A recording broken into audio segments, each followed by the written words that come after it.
Hi, my name's Barry Crampton. Today I'm going to talk to you again about EV depreciation and what it actually means to customers. And I'll warn you now, this isn't scripted. I ramble, that's what I do. If you think you're not going to like that, switch off now, go away, go and watch something else, because as I say, that's what I do. No point putting in the comments that I take too long to get to the point. As I say, it's unscripted. If you want to watch somebody who scripts it, doesn't talk from the heart, go away now. Bye-bye. Don't let the door hit you in the arse on the way out. So, EV depreciation. All I get in the comments in the videos are very, very short-sighted people saying depreciation is a good thing because more people can afford them. It's not a good thing. More people can't afford them. Now, for years and years, leasing companies have leached off the back of the motor trade. As I've said before, they have no or very little outlay. They just have a guy, a phone, a computer and a desk. And their idea is that they disrupt the sales process. The customer here, the main dealer here with all his equipment, his big garage, all his diagnostic equipment that the manufacturer sends every month and updates, and all the showroom material, all the brochures, just everything. All that, they've got leasing company guy sat in the middle here. The customer goes to the dealer does all the hard work, the test drives, takes him out in his new car, risks his no claims bonus that this person who's just driven it for the first time isn't going to crash it, so wastes his fuel or his electric in this case, and then the customer goes to the leasing company and places an order with the leasing company, who then goes to the dealer, knocks him down in price completely, as much as he possibly can to the bare bones, and then leases it to the customer. So all that's, you know, that's been good for them. When the cars come back off lease, they bang them in the auction. They've no exposure. The finance company's paying for it, basically. They just take a commission. The finance company puts it in the auction. The finance company makes a little bit of profit, usually. That's the idea. It's not been going so well these days because apparently, according to a report the other week, the average EV was losing £2,400 per unit when the finance companies were disposing of them. Now, say for argument's sake that a company who had a valuation system or a valuation service and a website that disposes of cars and also a leasing company. I mean, what would happen there?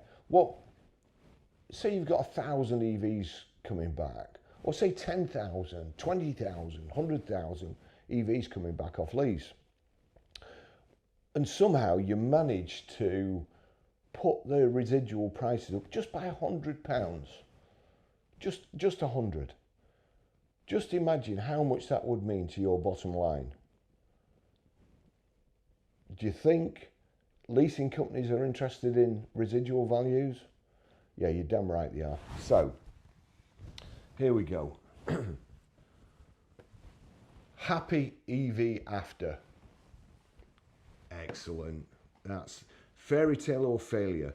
Used EVs need help to find their happy EV after. Right, okay, so Baz, you're an EV hater, you're making all this crap up, it's, you know, you keep having a go at EVs. So who's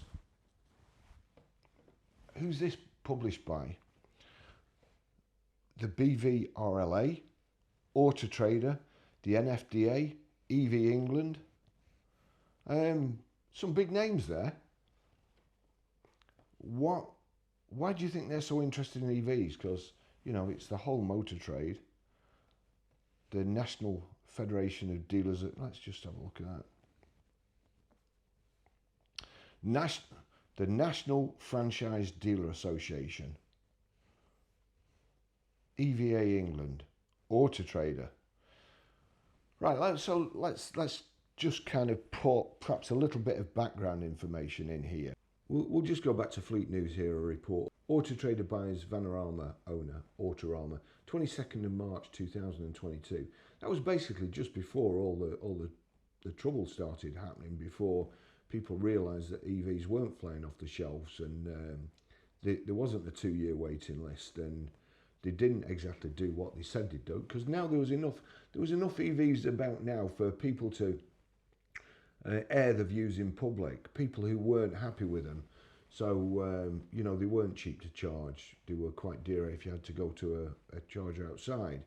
They weren't cheap to service. Things on them didn't last as long as the certain shills said they did. So here we go. Auto Trader has acquired the share capital of Autorama, owner of Vanarama, in a deal worth up to 200 million, subject to regulatory approvals.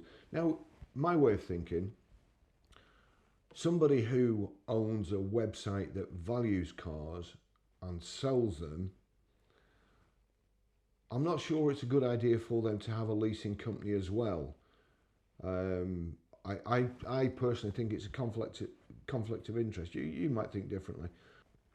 Autorama, under its Vanarama brand, is a platform for aggregating leasing deals from multiple funders and OEMs, and has sold more than 120,000 vehicles to date. That's way back in 2022. So, say, for argument's sake, they've sold 500,000 now.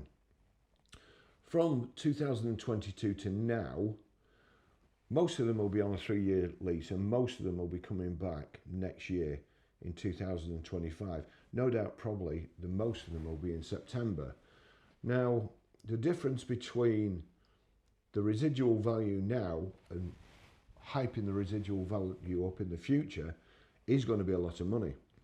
Auto Trader, which is understood to have paid 150 million in cash, then up to 50 million in shares based on performance over the next year for the business, says the acquisition will give it the opportunity to build on existing partnerships with OEMs, funders and retailers.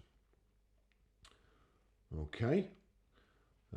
It's also going to put a lot of dealers' noses out of joint as well, and I'll show you in a minute why. Furthermore, it says it will help meet the demands of the growing numbers of consumers who might consider leasing their next new vehicle. So everybody who goes on Auto Trader mostly sells new vehicles, doesn't lease them, sells them.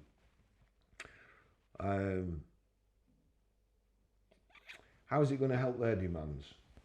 And I know you lot out there, you don't care about the motor trade, you think it's funny when we have a hard time. For some reason, I don't know why, because you all buy our product, and when we have a hard time, it's you who suffers.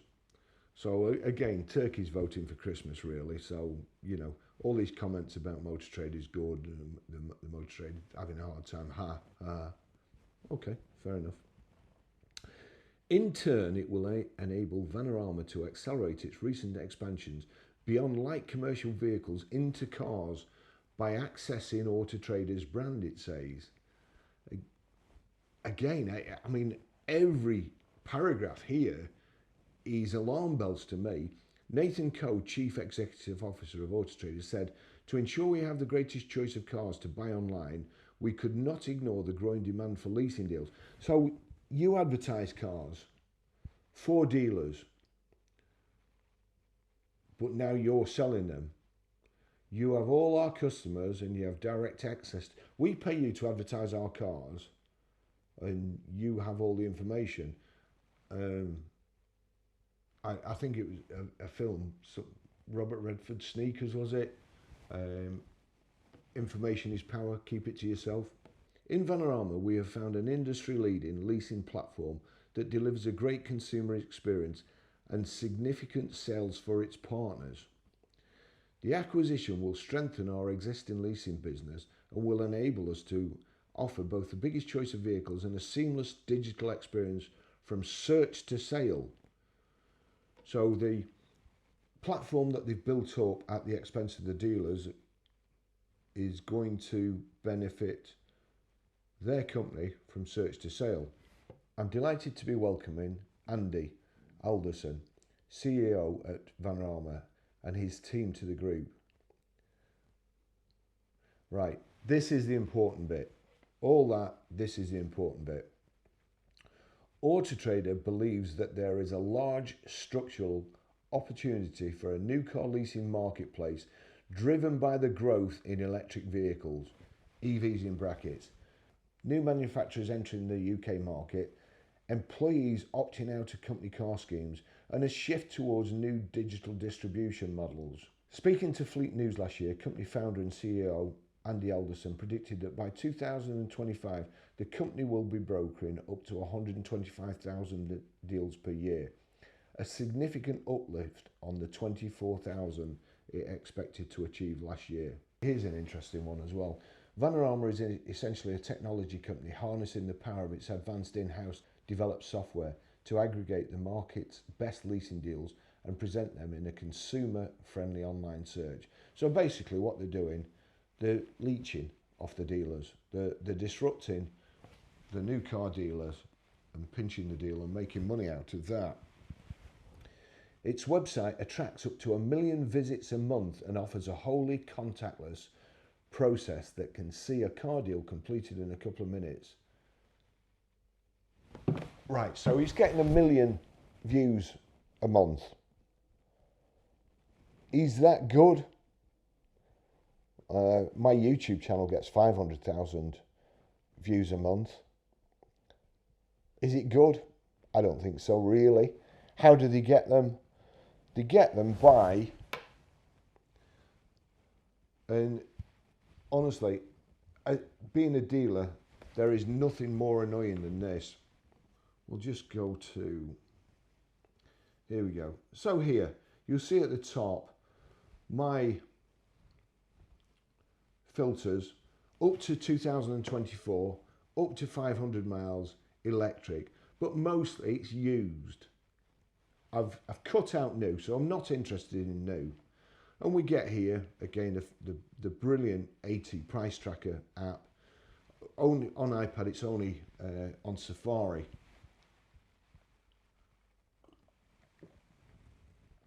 So me as a dealer, I advertise my demonstrators, my pre-registered cars, and I pay Auto Trader to advertise them. I've specifically, an Auto Trader is all about the journey, making the customer's journey easy. They get people in every month, and they show them the adverts, and they ask them what they don't like to make the customer's journey easier and better, a better experience, a better sales experience. Because people, one of the things most customers say, they get sick of looking for a car. They're fed up of looking for a car.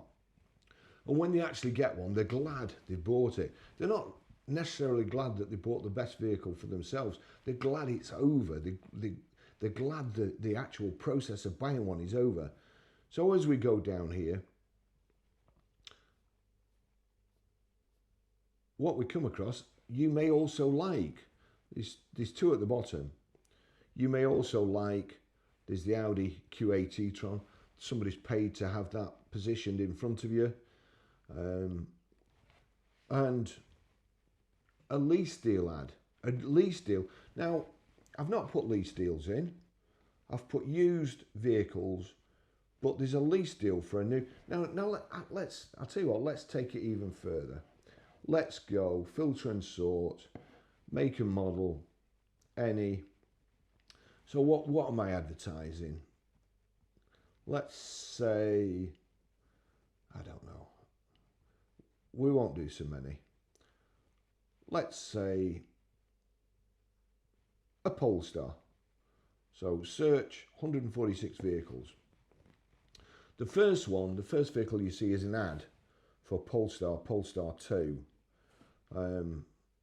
That's done 102 miles, 2024, 74. And then we go down, Polestar, all these Polestars, none even with a photograph yet. That's the state of the EV market. Oh, Marshalls have a photo there.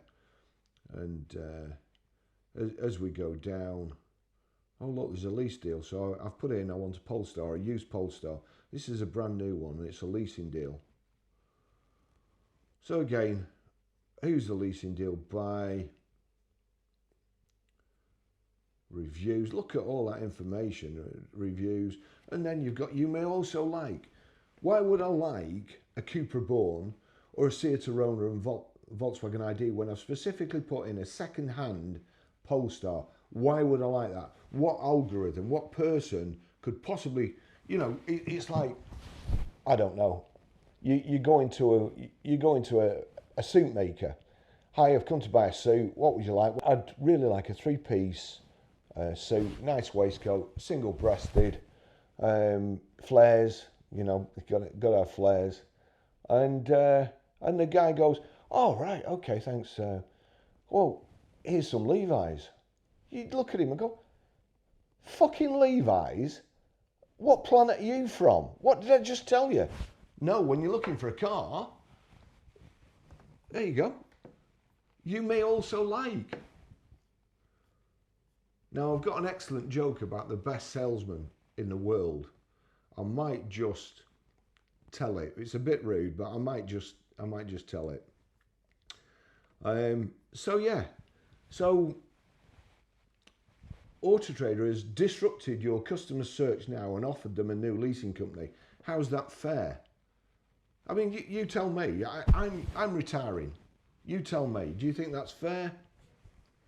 Perhaps all's fair in love and selling EVs, eh? So we'll just go back. So that's that. But now we'll go to,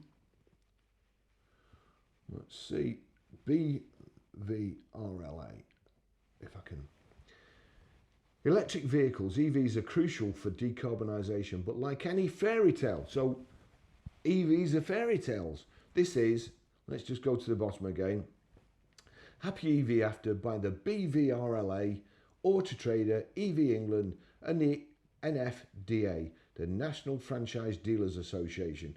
Now that National Franchise Dealer Association, most of them sell petrol and diesels.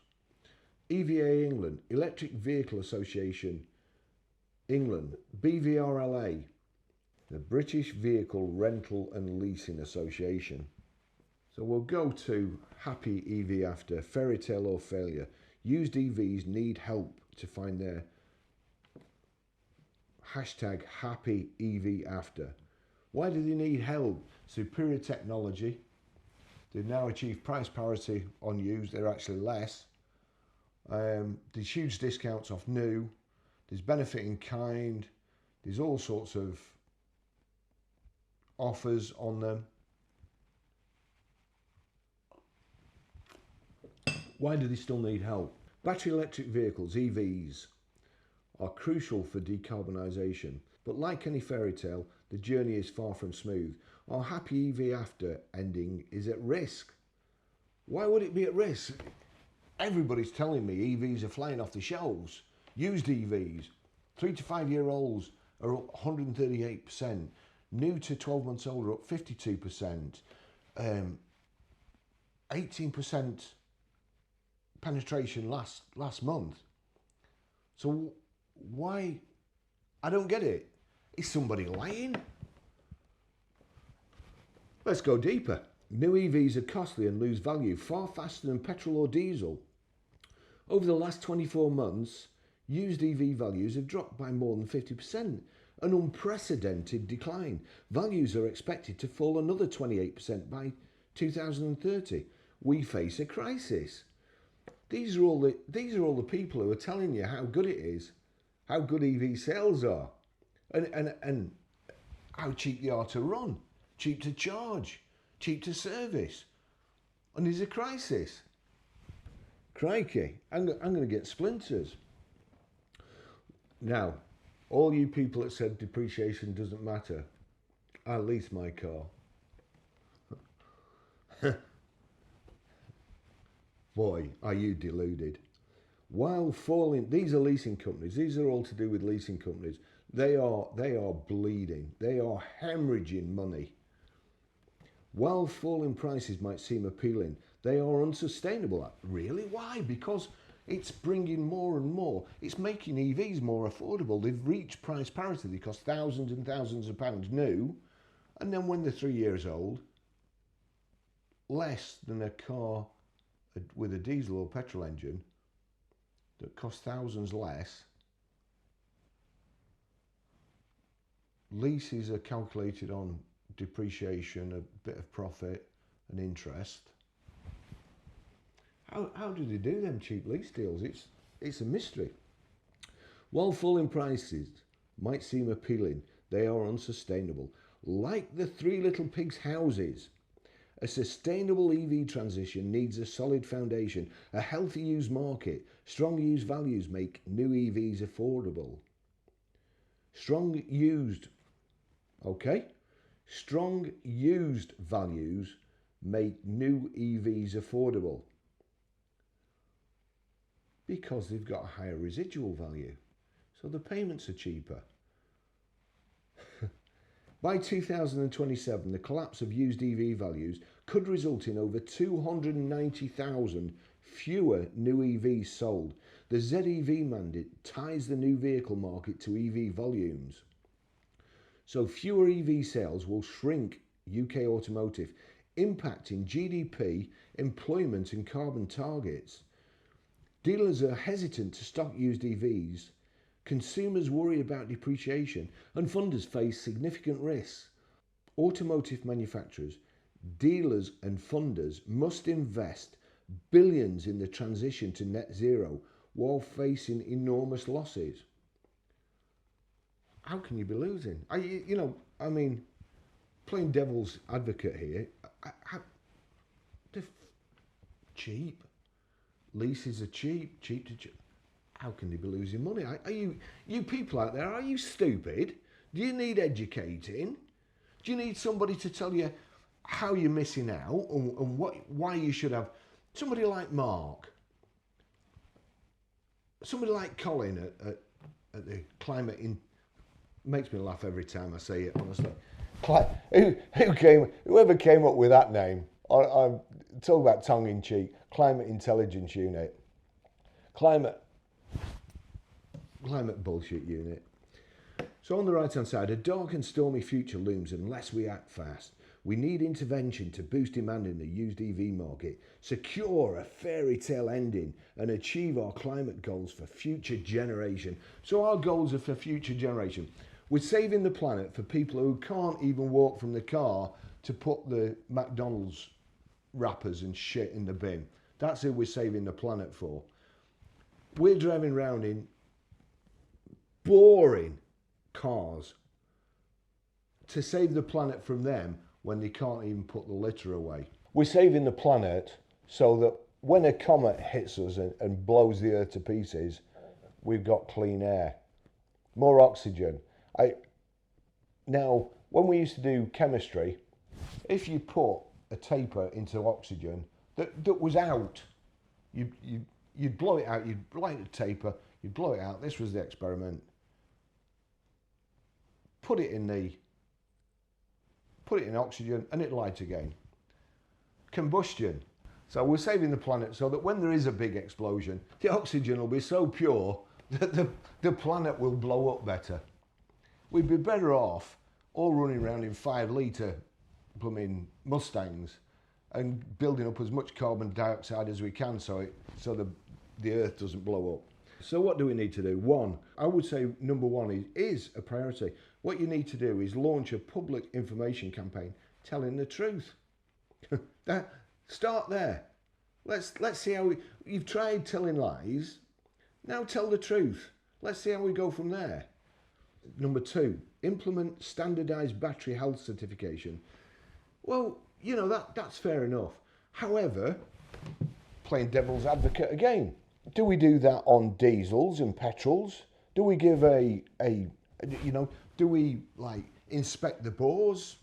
Do we do compression tests? Do we do stuff like that? No, we don't. We don't. So why should they do it for? Why would you need it for EVs? There is a lot, there's a lot of anxiety about batteries, but everybody knows batteries. Mobile phone. I used to have an iPhone, and I had, in fact, Mophie juice packs for my old iPhones. The first iPhone I got, an iPhone 3 was it? I had 4 of these to get me through the day. I had to carry 4 of them Look, that's the size of a new 15. 4 of them to get me through the day. Now I've got this, you know, nothing. I've got a nice leather case for it. Because battery technology has got better. Everybody knows battery technology got better. Everybody knows it will get better and better. But if you buy an old diesel with 100,000 miles on, it's not going to be as good as a new diesel. Neither is a used EV. So why do you need to do that? You know, do you really think people are stupid? You know, really?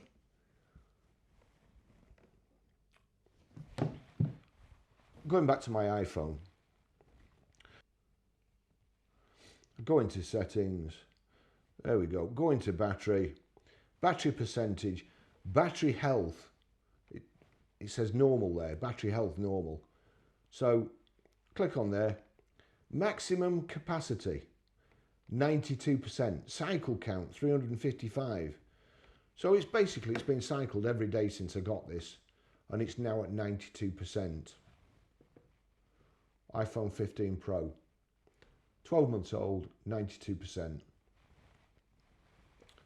Why can't they put that on a car? Why do you need a certificate? Why can't they put that so you can just, a customer on the dashboard? Perhaps they do, perhaps I don't know, but these people want a certificate.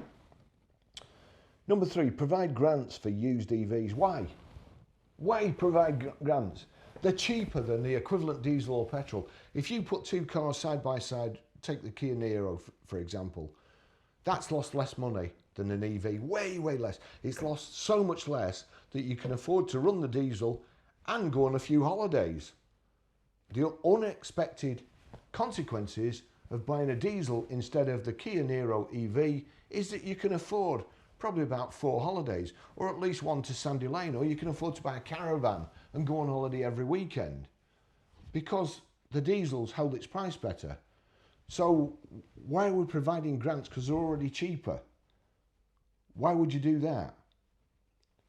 Yeah, somebody tell me in the comments. You EV Shills, why? Why would you do that? Evil, you tell me, and you tell me, and I know. I've got 2 EVs myself. Superior technology, dead cheap to run if you can charge from home. I worked out, I think, that I was getting something like the equivalent of 229 miles to the gallon on that Jaguar I-Pace if I charged at home. Octopus Energy have just brought out a new plan for EVs, and it's 6 pence overnight charging for 6 hours, I think. You know, petrol and diesel cars can't compete at that. Why do you need to provide grants for used EVs? Cut VAT on used EVs for 4 years. Why? Why would you do that when the manufacturers are knocking virtually 40% off a new one? How cheap do they have to be? You know, you get salary sacrifice. Again, I've even signed up to Octopus EV's EV plan or their EV scheme. I will, if somebody buys an EV using my link, I'll make money. If somebody buys an EV using my Octopus Energy link, affiliate link, I'll get 50 quid. You'll get 50 quid off it. I'll get 50 quid. And it's cheaper. You'll then be able to charge your EV at 6 pence per kilowatt hour. Why do you need to cut that? Number 5, reduce benefit in kind on used EVs for 4 years. But it's already cheap. What is it? Is it 2%? I can't remember. When I had my Mercedes-Benz, when I was sales manager, the benefit in kind on my car was £587. And I actually, one day I went in the general manager's office for something, and I just happened to notice he had to put, the firm I worked for, they were shitbags. No doubt about it, they were shitbags. And over the years before, most car dealers have an agreement with the Inland Revenue, and you just get charged on an average car. No matter what you get charged on, say like, it'd be an A-class. But they'd done something in the past, they'd fallen out with the Inland Revenue, so all their staff had to suffer. I had to put exactly down what my car was and exactly how much it cost, and then pay full benefit in kind on that. And I'm sure it's 587 quid. Anyway, I went in the general manager's office, and I just happened to notice that the general manager had somehow managed to put down that the car he was running belonged to one of the lads who'd got 3 young children, married, and the young lad with 3 young children on tax credits and so on, the general manager was running his car. I mean, I don't know, terrible mistake, I don't know how he did it, you know, but that's benefit in kind. So no doubt if the lad had been running an EV, sure enough, he'd have swapped his car for that too. Number 6, open used EV salary sacrifice to the civil service. Why to the civil service? Go on, tell me, why? Why the civil service?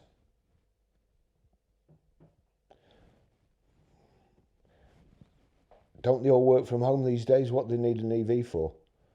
To drive to the shops? I could be wrong. Civil service, don't get me started on them. So then we go on to the next one.